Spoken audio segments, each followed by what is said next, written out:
हमारे सभी YouTube family को बहुत बहुत जय जय श्री सीताराम। देखिए, सावन का महीना चल रहा है और सावन के महीने में अगर भगवान शिव के निमित्त कुछ ना किया गया तो ये एक बहुत बड़ा गुनाह होगा। इसीलिए कई बार व्यक्ति मंदिर जाने से बचता है। तो जो उपाय मैं आपके लिए लेकर आया हूँ, जिसके नवग्रह भी मतलब बिगड़े हुए हैं या कुछ गलत परिणाम दे रहे हैं, तो अगर आप इस उपाय को पूरे मन से कर लेते हैं तो आप ये समझेंगे कि नवग्रह जो हैं भगवान शिव के अंदर में ही आते हैं। क्योंकि काल, वो कहते हैं ना कि उसका क्या काल बिगाड़ सकता है जो भक्त है महाकाल का। मार्कंडेय जो ऋषि जिनकी इतनी ख्याति है, उनकी आयु कुल 11 वर्ष निर्धारित थी और यमराज उनको लेने के लिए आ गए थे।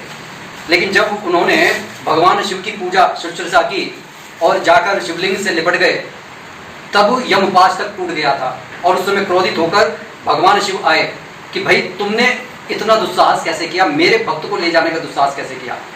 इस बात पर यमराज के साथ उनकी कहा सुनी हुई, बहस हुई। यमराज ने कहा भी कि भाई मैं तो सृष्टि के विधान को निभा रहा था। तब महादेव जी ने कहा कि सृष्टि का विधान सिर्फ वहीं तक है जहां पर मैं नहीं हूं। जहां पर मैं हूं वहां पर सृष्टि का कोई विधान कार्य नहीं करता। और तुम्हें तो उसी समय दूर हट जाना चाहिए था कि जब तुम्हारा यमपाश टूटा, क्योंकि वो भक्त मेरी शरण में है और अब ये चिरायु होगा।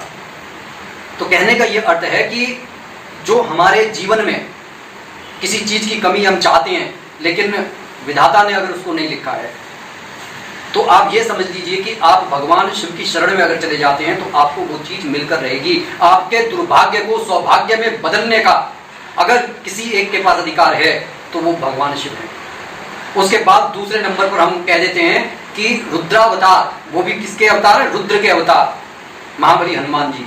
जो उनकी शरण में चला जाता है उसके सारे कष्ट, उसकी सारी पीड़ाएं दूर हो जाती हैं। खैर, आज हम बात कर रहे हैं भगवान शिव की पूजा का, क्योंकि सावन का महीना चल रहा है और हम सभी को मालूम है कि सावन का जो महीना होता है वो बेहद शुद्ध और पवित्र होता है, भगवान शिव को प्रिय होता है। और इस समय की गई पूजा हमारे को कई गुना फल देती है। अगर आप कोई पाप भी करेंगे, क्योंकि चतुर्मास भी चल रहा है, चतुर्मास में ही सावन का महीना है, तो जो पाप भी करेंगे वो 100 गुना उसका परिणाम मिलेगा। तो हम ऐसा करें ही क्यों? आप कोशिश ये कीजिए कि अच्छे से अच्छे कर्म करने की कोशिश कीजिए, अपनी वाणी को शुद्ध करने की कोशिश कीजिए। अब ये जो छोटा सा उपाय मैं बता रहा हूं, जिसमें नवग्रह भी आपको शुभ फल देने वाले हो जाएंगे। आपको घर के अंदर ही एक मिट्टी के शिवलिंग की स्थापना करनी है। अब मिट्टी के शिवलिंग की स्थापना आपको थोड़ा सा गंगा जल आप उसमें डाल लें और बाकी पानी से अच्छी तरह से गूंद कर आप एक मिट्टी का शिवलिंग बना लें। बनाने के बाद में आप उसे देखिए, सोमवार से सोमवार आप बना सकते हैं। जैसे एक दिन पहले ही आप शिवलिंग को बना लीजिए। और अगर आप रेगुलर सावन के महीने में कर सकते हैं फिर तो बहुत ही बढ़िया है कि आप मतलब एक बार में शिवलिंग तैयार कर लीजिए और वो खराब ना हो, इसलिए उन पर थोड़ा घी का जो है थोड़ा सा पोंछा सा आप मार देंगे हाथ से, तो वो शिवलिंग खराब नहीं हो। क्योंकि बाद में जैसे हम पंचामृत से स्नान करवाते हैं, तो सबसे जरूरी बात आप जरूर सुन लें, पंचामृत। क्योंकि लोग पंचामृत बनाने में ही बड़ी सारी गलतियां करती हैं और शास्त्रों में पंचामृत को अमृत तुल्य कहा गया है, माँ तुल्य कहा गया है। और माँ तुल्य क्यों कहा गया है? क्योंकि इसके अंदर इस्तेमाल की जाने वाली ज्यादातर चीजें गौ माता से जो है रिलेट करती हैं। अब आपको पंचामृत बनाना किस तरीके से? आपको जितना आपने दूध लिया है उसका आधा दही ले लेना, और जितना दही है उसका आधा आपको या तो खांड ले लें या पिसी हुई मिश्री ले लें।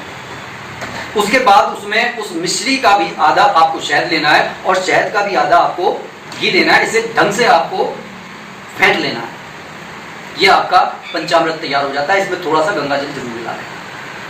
अब हमारे को ये बात समझनी होगी कि अगर आप देखिए, जो दूध और दही है वो एक तरीके से अगर एक साथ मिल जाते हैं तो जहर का काम करते हैं। बिल्कुल वैसे ही शहद और घी वो जहर का काम करते हैं। इसलिए इनकी मात्रा जो बताई गई है, अगर इस मात्रा में ना मिलाए गए तो ये एक तरीके से विषम एक जहर का काम करते हैं। इसलिए हमारे को इस मात्रा का ध्यान देना चाहिए। और जब हम भगवान शिव का अभिषेक करते हैं तो जो बच जाता है उसको घर परिवार में आपस में ले लेना चाहिए प्रसाद के तौर पर। लेकिन इसे तांबे के बर्तन में नहीं रखना चाहिए। ये कुछ चीज़ों का हमारे को ख्याल रखते हुए अब सोमवार के दिन विधिवत आप नहा धोकर शुद्ध और पवित्र होकर अपने मंदिर के सामने जो आपने शिवलिंग, जरूरी नहीं है कि जो आपने मिट्टी का शिवलिंग बनाना है बहुत बड़ा बनाना है, आप छोटा सा शिवलिंग बनाइए लेकिन मैं कम से कम इतना कहता हूँ कि कम से कम इतना बड़ा शिवलिंग हो और थोड़ा सा चौड़ा हो तो पूजा करने में आनंद आता है एकदम से। क्योंकि देखिए, जब हम भगवान शिव की पूजा करेंगे तो आपको पंचामृत से स्नान करवाना है। पंचामृत से स्नान करवाने के बाद में आपको बेलपत्र, धतूरा जो आप वहाँ पर रखना चाहते हैं वो रखिए, फल रख दीजिए। उसके बाद में आपको निरंतर जो है जल में दूध मिलाकर निरंतर भगवान शिव का नाम लेते हुए महामृत्युंजय मंत्र का जाप करना है। और जब आप ये जाप करें तो पतली सी हल्की धारा भगवान शिव के उस शिव पिंडी पर पड़ती रहनी चाहिए। उस फूलों से, लाल फूलों से जो है या कनेर के फूलों से आप उन पर चढ़ाएं। और इस दौरान सबसे पहले आपने जो पंचामृत से स्नान करवा दिया है, उसके बाद में जब आप एक बाल्टी में जो दूध में पानी मिलाकर और थोड़ा सा गंगा जल मिलाकर जब आप स्नान करवाएंगे, पूरी तरीके से आपकी चेष्टा ये होनी चाहिए कि भगवान शिव में से आपका ध्यान विरक्त नहीं होना चाहिए।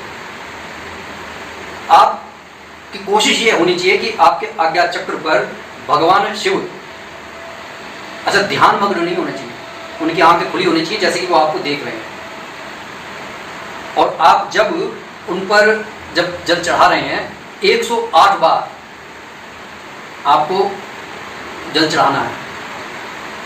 ये आपको खुद देखना है कि भाई हमारे 108 बार कैसे हो जाएंगे, क्योंकि आपको जल भी चढ़ाना है और वो गिनती भी आपको याद रहनी चाहिए।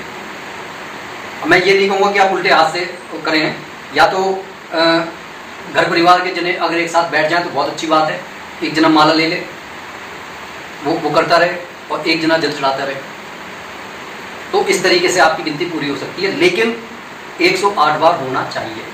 इसके बाद में आपकी जब पूजा समाप्त हो जाए, भगवान शिव की आरती कर लें और उस दिन उस शिवलिंग को वहीं पर रखा रहना है। अगले दिन अपने घर के गार्डन में, गमले में या किसी पीपल के या बरगद के पेड़ के नीचे, जहाँ जो साफ जगह हो, जहाँ पूजा पाठ होती हो, ऐसा ना हो कि वहाँ पर कोई व्यक्ति अपना लघु शंका करके आते हुए बदबूदार जगह हो, ऐसी जगह पर आप अपने शुद्ध पवित्र शिवलिंग को वहाँ पर रखकर ना आए। इस तरीके से आपकी पूजा समाप्त हो जाती है। कोशिश ये करें कि अगर सोमवार के सोमवार मतलब अगर डेली नहीं कर पा रहे हैं तो सोमवार के सोमवार तो ये छोटी सी पूजा जरूर कर लीजिए। इसमें हींग लगे ना फिटकरी और रंग भी चौका हुए। और इससे बड़े बड़े विद्वान कहते हैं कि सावन के महीने में भगवान शिव को चढ़ाया गया जल हमारे 100 जन्मों को सुधार देता है। तो क्यों ना, अगर हमारे जीवन में अभी कोई दुख है, कोई समस्या है, हमारा घर परिवार में कोई समस्या आ रही है, आर्थिक संकट आ रहे हैं, तो हमारे को मतलब इस प्रयोग को करना चाहिए। और जो आजकल आपने कई बार सुना होगा कि भाई हम ज़्यादा पूजा कर रहे हैं इसलिए हमारे पर आफतें आ रही हैं, कि हम आर्थिक संकट से जूझ रहे हैं, क्योंकि ये युग जो है शुक्र प्रधान युग है। और अगर हम भगवान की पूजा ज़्यादा करते हैं तो बृहस्पति को हम ताकत देते हैं। आपको समझना चाहिए कि प्रहलाद जी जो थे वो एक राजा के बेटे थे, लेकिन जब उन्होंने पूजा की भगवान श्री हरि की तो उन्होंने उनको राजपाट और क्या कुछ नहीं दिया सुख भोग। तो ऐसा ना माने कि पूजा पाठ करने से सिर्फ बृहस्पति मजबूत हो रहे हैं। भगवान हमारी समस्याओं को दूर हर रूप में करते हैं। कोई और कारण होते हैं कि ऐसा हमारे को लगता है कि भगवान की पूजा करने के बाद भी हमारे संकट दूर नहीं हो रहे हैं। क्योंकि देखिए, 2 मुख्य कारण होते हैं, या तो हमारे प्रारब्ध के कर्म कट रहे होते हैं, या फिर हम इस जन्म में कुछ ऐसे कर्म कर रहे होते हैं जिसका हमारे को दुष्परिणाम भुगतना ही पड़ता है। तो कोशिश ये कीजिए अपने मन को। अच्छा, जाते जाते एक छोटी सी बात और जरूर करूँगा कि जब आप पूजा पाठ करते हैं, देखिए दुख आने का जो मुख्य कारण ये भी हो सकता है कि जब आप पूजा पाठ करते हैं, आपने 3-4 घंटे अच्छे से पूजा पाठ की, आपका दिमाग बिल्कुल एक तरीके से कल्प वृक्ष बन गया। अब वो जो कल्प वृक्ष का जो वो दिमाग बना हुआ है, बाकी के जो आपने 21 घंटे हैं उसमें आप लोगों की चुगलखोरी कर रहे हैं, लोगों के बारे में बुरा सोच रहे हैं, अपने मुंह से गालियां दे रहे हैं और घर परिवार के मतलब आपने खुद कलह का वातावरण बना रखा है, तो होगा क्या? वो कल्प वृक्ष के पास में यही वाइब्रेशंस जाएंगी कि भाई इस आदमी को तो कलह ज़्यादा प्रिय है, दो और जी भरकर कलह दो। कई बार पूजा पाठ करने के बाद में इसी कारण हमारे काम बिगड़ते हैं। हमारे को जब पूजा पाठ, जैसे आपने 21 दिन का कोई संकल्प लिया है, तो आपको 21 दिन के संकल्प में तो कम से कम 24 घंटे अपनी जो अंतरात्मा में पॉजिटिव वाइब्स ही रखनी है, उसी वाइब्स में रहना है जो आप चाहते हैं। ब्रह्मांड का भी यही नियम है। आप किसी भी मोटिवेशनल स्पीकर को सुन लीजिए कि आपके विचार, आपके आचार, अगर उनके अंदर संतुलन नहीं होगा तो वो चीज आपको प्राप्त नहीं होगी। लेकिन जब आपने पूजा की है तो कुछ तो प्राप्त होगा ना, क्योंकि आपने जो बीज बोया है वो किसी के निमित्त बोया है। लेकिन वहां पर वाइब्रेशंस कौन सी जा रही हैं भाई? वाइब्रेशंस तो आपकी गलत वाली जा रही हैं। तो वो जो गलत वाइब्रेशंस है उसी के फ्रूट आपको प्राप्त होंगे, उसी के फल आपको प्राप्त होंगे। तो इसी बात को इसी बात को समाप्त करके मैं अपनी वाणी को यहीं पर विराम दे रहा हूं।